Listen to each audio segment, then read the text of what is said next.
I was born on the Namu Atoll back in 1957. Kind of old, old man now.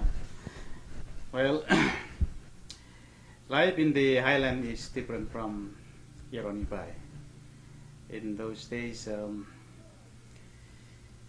very slow, and it's unlike the life we have today. So many things going on in here on Ibai compared to the other island. A lot different. So what did you do as a child? Did you go to school? Did you have a school available to you as a child? What kinds of games did you play? What did you do for entertainment, for your life? Well, we have a government school on my island. It's grade 1 to 8. And like I've said, it's really different. I grew up in an environment that is very slow, and I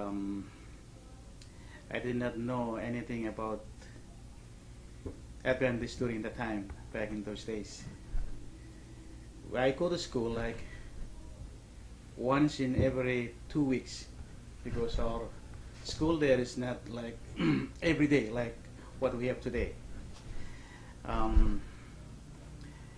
Our teachers back then, they did not finish high school. They go 1 to 5, then they have to go back to their home island to teach the student there. And for that reason, the limited education make them not to feel like to teach us. And we would go to school in the morning and all the way to like 3 or 4 o'clock in the afternoon. Maybe 5 to 10 minutes in the classroom. We do singing, no reading, no writing.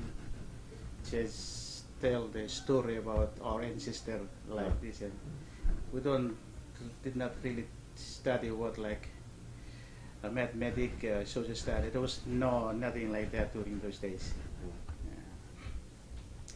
Our livelihood there is like fishing, cobra, that until today.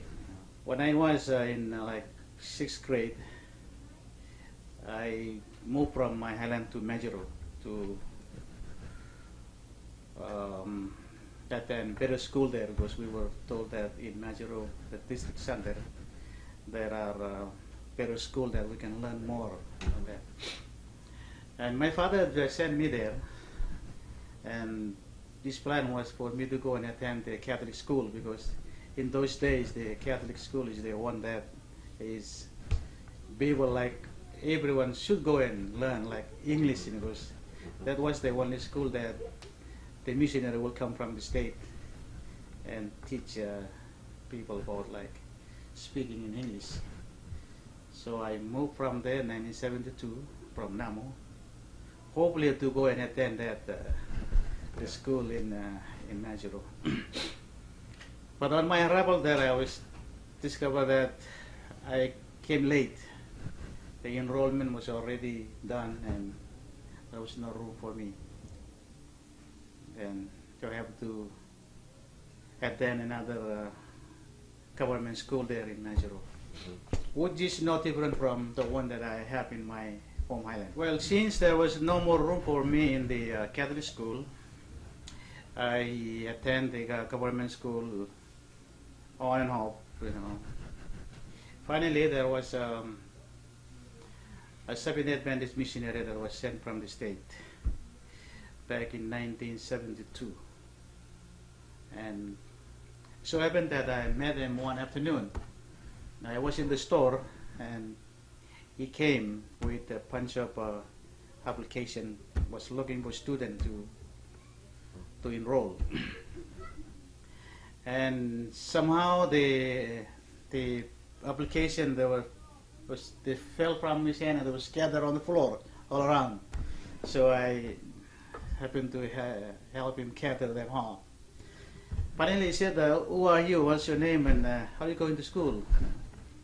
So I told him the story, and he said, "You know what? We have a school in Palau. Palau is one of the Micronesian highland here. It's very far." He said, "If you are willing to attend the school, I can send you there." So I took the application without knowing what is Adventist all about. I never heard about Adventist. Yeah. So I took it and I went back home and I showed it to my auntie. My auntie is she's a member of Mormon church during the time, and she looked at the application and she said, "Well, maybe God has a plan for you, and this evening we'll fill the application and you return it back to the people that he gave this to you." So happened that the following Sunday, she wanted us to go and visit him. And when we went there, he said, "Get ready. In next week, I'm sending you to Palau." Wow. Well, after 2 days, the idea changed, and she wanted to send me to the congregational school also in Palau. So during that time, the fare was so cheap. You know, from Majuro to Palau was only $150. Wow. So she was able to purchase my ticket and send me. I was on my way to Palau. But it was an interesting story. When I arrived there in the airport, I did not know anybody there. I stayed in the airport from 10 o'clock until almost 6 o'clock in the evening. Nobody came to pick me up, and I don't know my way around. Just people sat down. Somebody came from Palau Mission Academy, because our school is on the other side of the airport. When you go to Koror, you have to cross the airport in order to go to that Koror area. So when they came, they saw me there, and they told me that it's not safe for you to stay here, overnight. It's dangerous. Why don't you come with us, and we'll take you to our school, and probably by Monday or Tuesday we'll call the people that were supposed to pick you up. Well, they took me to their campus, Adventist campus, and for 1 week, no one came to pick me up. Nobody, no. The following week, it was time for them to enroll students. So I decided, well, why not enroll here and wait for whatever will happen? And since that time, I attended school there until I graduated from Palau Mission Academy. One thing though, that after like 1 or 2 days later, I discovered that I was in Adventist campus, school campus. I was 13. I was 13. Right away, I looked for somebody that can help me contact my parents. That I'm lost, but I'm in the good hand with the other religion, and give me little time to try to find more what is the Adventist all about, But I did not receive their letter back for 3 years. Nobody wrote me because they don't know where I was, Yeah. and I don't know how to contact them. Finally, after 3 years, I received the first and the last letter from my parents. And what they put in the letter: you can study, but do not join the church. That's what they wrote me. I gave their promise for the first 3 years. I did not want to involve myself in Adventist activity or anything. They did not force me. I was so glad, because every Sunday they have what they call the work program, free labor. And when I told them my problem, they said, well, it is up to you, but we have to remember that you are an Adventist. Well, I gave my promise to my parents. I took my Bible, my Swedish Bible with me, and every time they invite me to take Bible study, I would attack back, I know my Bible. I have my own belief. But little by little, I opened myself and wanted to know more about their belief, Finally, after 6 months, I surrendered, I joined the Adventist church. I baptized. And when I came back home, I promised myself and I told God that once you take me back home, I will share the new faith that I found in Jesus. And that's the time I went home after 1 year coming back from Palau to start to work on my island. But when I arrived there, everybody there were not on my side. Yeah. Even my uncle, they told me, if you bring your religion, you might as well take all your thing and disappear. Was not welcome, but the following year I went back again. And I was rejected again. After 6 months, we went back again. But this time is different. The landowner is where we put the school on, our school is. He had a dream. 3 weeks before we ever board the boat and went back to Namu. In his dream, he saw 7 missionaries that would come to the Highlands and help the people, treating the wounds, sharing something that is new with them. And just before we left Majuro, he told the story to everybody on the island. And when we arrived there, he said, these are the people that I saw in my dream. Wow. Because there were 4 student missionaries from Majuro that we went on the boat to Namu and then to here on Ibai. And since he said, I'm going to give you the land, free land for you to put up your school and your church, because God has shown me that these are the ones that would help my people. But we have another obstacle. We have to go through the erosion on the island. That's the king. Yeah. So I came all the way here to Ibai, and myself and the wife of the Santa Lamari, we went to visit the king. We have to understand that during the time, Adventist is something scary to the people, because they were told that Adventist people are serving the devil, not God, because they have a different way of worship. So when we arrived here, the word already spread here on the island that these missionaries from the devil are on their way to Ibai. When we arrived that evening in his house, the king's house, he already knew that we were coming to see him. And his first word for us is no. We didn't even tell him or reason of our coming. And he said no. And then we have to tell him that, we are not only bringing the church, we are bringing the school to help his people.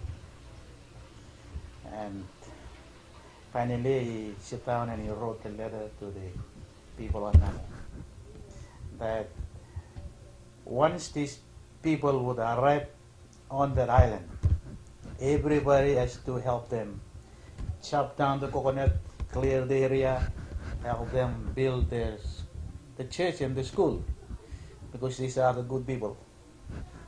And then when the word spread around the island, everybody came. And let me tell you, beside Major, Namu was the second place for Adventists here on the Marshall Island. West Majuro and then Namu and then Ibai. After we established Ibai, Namu the same year we start work here on Dubai. But back in the 80s, it was really hard to be an Adventist. Like I've said, this when they knew that you are Adventist, they don't want to tell story with. They want to associate with us, because they were scared that something would happen. In fact, when our first trip from Majuro to Namo, they had the minister there in Majuro Congregation Church. They went on the radio on the air and told all the Highlands in the Marshall Island that these Adventist missionaries are on the boat. Do not welcome them, do not speak to them, because God will curse the fish, vegetation, the coconut, breadfruit, and all this will die. So when we arrived in Highland Lablab, J, there was no single people that came to meet us. Even though during that time there was a big sickness here in the islands. It was a ping high all around Marshall Island. And we have, during the time, we have a sailboat that would bring medication to each island. Except Namu, every island they reject the medication because they were delivering by the Adventist boat. And the reason why they accept those are Namu because my father was the health assistant there. And he came and he picked up his medication. From Highland level all the way to Wado, none came to take their medicine. We have to take them back to Mexico. Just because of the Adventist people that are the one who deliver them.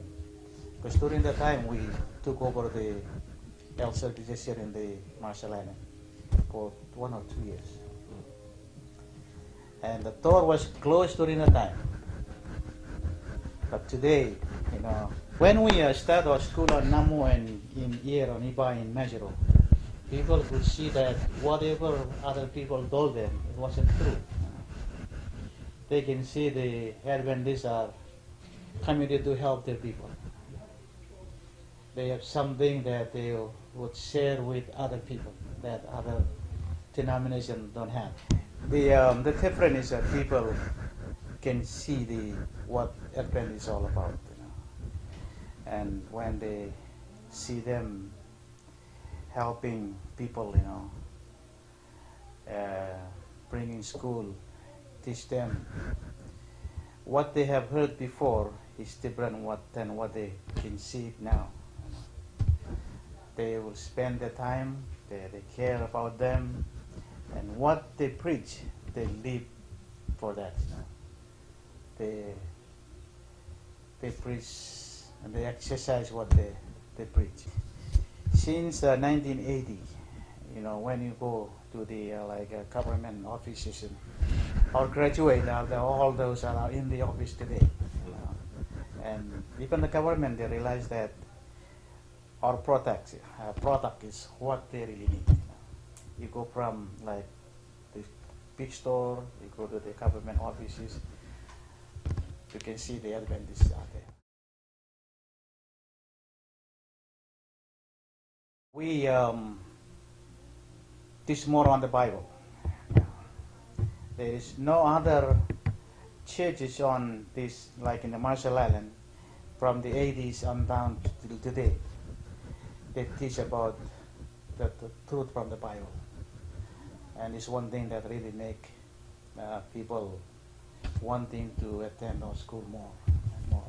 And they can see that their students, by attending our school, their life become changed, really. And they can see what we have done to them, to their own children. It's different from other schools here on the island. Before we have on J, Woja, and like what I just told you a while ago, that many students in Namo that are, when we start our school on Namo, every year or 8th grade will pass the entrance test to the government. So as the one on J, on Majuro on here, all of them will pass. And it's one of the things that people really look up to our school. The standard is the highest here in the Marshall Island, our school. And since we closed the school on Namo, for 3 years straight, 3 years straight from there, only 2 students have passed that test. So this last year, only 2. The previous 2 years, none at all. And that's why when they look back to the 80s during our time there, they said every year we will graduate, they'll pass the exam. There's every year, all of them. And this is what really a big difference to them. Well, if you would approach someone on Namo, it's mean a lot for them. They miss the school, and there's the only school that they are waiting for to come again. Like for example, there are more than 29 government teachers there on the island, on this port or at all. They would put their student in our school, just like here. Teachers will, other teachers from the other school, they will put their kid in our school, even in Majuro. There is no other school that they value higher than Adventist school. Right now, let me tell you, in the island of Namo, there are only 3 more families in for order for the whole Highland to be a Seventh-day Adventist on Namo. If we can baptize the 3 families in this year or next year, the whole island will be the Adventist island. And this is true with the other at all. But I really do believe that the Spirit is working now. Like I've said, door was closed back in the 60s and the 80s. But today, the door is open wide. During the 80s, only Namo and Ibai were the one who want Adventists to come. But today, the whole island are asking, In the 80s, he said, bring the school. Today, they are asking for the church to go. When we said, we cannot provide the school for the all the 34 inhabited island. They said, then you bring your church. That's why we are hiring a Bible worker from the Philippines to put in all these small islands that want the Adventist message to reach those islands. Or it will go like when they knew that you guys were going there. Not only Namu, but the islands all around Namu and even Leb Island wanted to come and see the doctor there. Even Island Level, they have the great need also. So they will wonder, when are they arrive? Are they coming to Island Level? If not, then we will find a way to just to go there and meet them. And like I've said, it's not only that Namu at all, but all through the island they need your help. Right now on Namu, we have around 300 people there. In Michigan, we have like 700 some. Mai and Loan combined together maybe 300. No, it's gonna serve people on Namu and some other islands and outside now. They would come from Island Lablab, they would come from Leb, they would come from Majuro, because in 50% of the population on Namu is scattered now. Since we closed the school, they would go around outside to the district center in order for them to take their students, the kids put out in our school there. Now, when we closed Namu school, most of the population moved from there to either Ibai or Majuro, because they want to put their student in Adventist school. Many people will move in back there. Or one of our goal now is to train a Bible worker, and we would like to make Namu into the Bible worker center, where the island people will care for their needs, train them and then send them to their own island to work as a Bible worker in those islands. We have a plan that this coming July to bringing like 1 or 2 young people from different islands of the Marshall Island into that place, to Namu, and train them for 3 months or 1 year, and then send them out to their own island. That way we don't have to spend money on building their place to live, because they're from their own island. Then they can go back and spread the good news that they just received. Well, one of the reasons was we cannot find student missionary. Some time back after you left, Guam were not able to bring in a volunteer to those islands. That's why we closed Namu, we closed Harno, we closed Highlands Lab, and it's because of lack of volunteer. Financial is one of the sites there. When copra price went down very low, we just cannot afford to pay for it. How much? During the time, the price went down to 3 cents a pound. Copra is a coconut product that we would dry it and turn it into oil. Rice trap is really hard for people to, since this is their livelihood, one the source of income is copra. Tuition that time was $15 a month, and then we travel down to $10 a month, but yet it still was too high for them to find. Well, in mainland USA, you can drive from one state to the other. Here we are scattered by the ocean, a big ocean. Some islands are like 200 miles apart, some 400 miles. Like for example, here Ibai to Namu is 45 miles. And the next island is J, which we have school, and Waja also is like from Ibai 75 miles. So in order to reach this island, we have to go by boat. And we have started the work in the other islands like Namu, J, Ebon. And like now we have problem with the airplane. Here in the Marshall Island we have only one airplane, 19 seat. That's all. And since we are scattered by a big ocean, we need boat to be able to reach those islands and to work with the people there. And why can't you just use somebody else's boat? Well, like today, it's the cost is very high.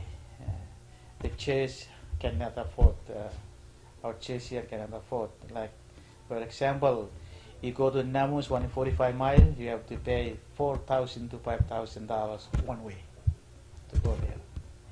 Only 45 miles, you spend $5,000 to go there. And if you want to come back, you have to pay another $5,000. It's something that is way above our head. We cannot afford to do that.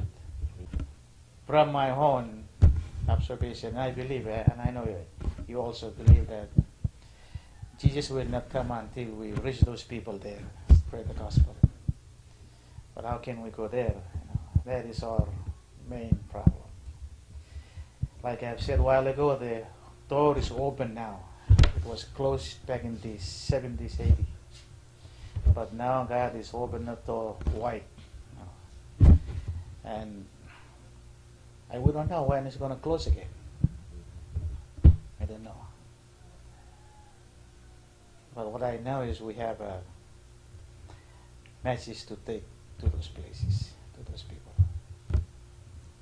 Well, I do believe that if we run like an high school classes sometime in the future, because the youth like age from like 10 to 13 to 16 is the like 85% of the population there is the youth, Roughly, if we start like one K to 8, we can have up to 80 or 90 students. You have to understand that is more time today.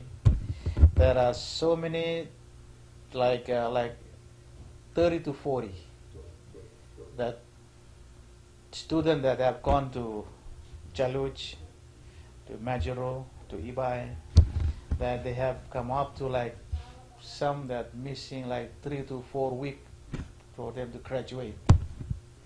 But somehow they cannot continue, so they have to go back to the island due to the housing problem. They don't have any place to live here, so they are forced to go back home. Some they have 1 or 2 year high school, not enough money so they have to go back. And these are the ones that really are leaning toward the Adventists to help them finishing up their high school in order for them to attend the college, in Majuro. They cannot go there until they have their high school diploma with them. And it's not only on Namu, it's also on J, Oja, other islands here. And when they hear about us studying up the school on Namu, then they are really eager to go there and see if they can find help to continue their education.